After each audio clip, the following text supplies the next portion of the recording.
Now we come to Monday's lesson, and we're asked to consider some of the unpleasant forms that God's justice must take. Again, most of us do not view war as an act of justice. Too often, war is about retaliation for an injustice done by one country, to another. Sometimes war is about who owns a piece of land. Other times, war is about invading another country so as to rob it, of its resources. Other times, war is about taking over another country to rule it and to expand the boundaries of one's own country. But war is a tool of justice? I don't know that I can point to a war and say that it was completely about justice. And once again, those of us living in the 21st century do not have a frame of reference for this type of justice. Oh, don't get me wrong. We have no problems with justice involving a punishment for a crime committed. As a matter of fact, we become quite angry when someone is not punished for a crime they have committed.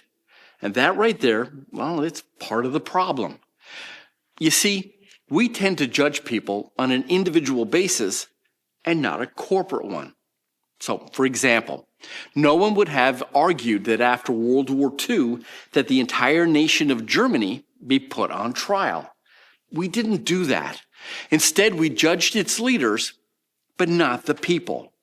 Now, there are times when God will come to judge, and he will judge a person, for their crimes. King David is a perfect example of God judging a man and not the nation. But there are times when the sovereign God comes to judge an entire nation, because there are times when the entire nation is practicing the same evil.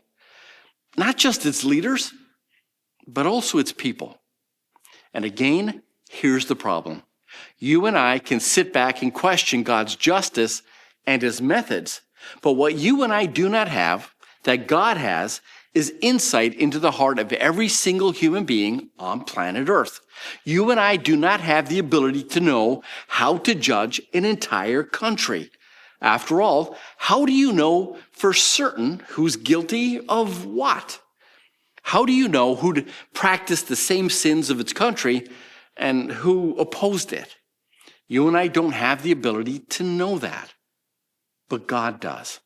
And the reason that God is fit to judge is because, first and foremost, God will always warn a nation and provide it, with a way of escape.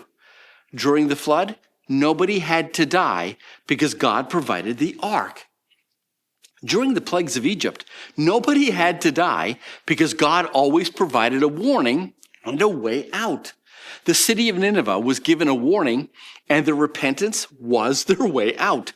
This is why God says in Ezekiel 33:11, "As surely as I live, says the sovereign Lord, I take no pleasure in the death of the wicked. I only want them to turn from their wicked ways so that they can live." Turn from your wickedness, O people of Israel. Why should you die? The truth is, the only reason people die is not because God wanted it, but because evil people, they choose it.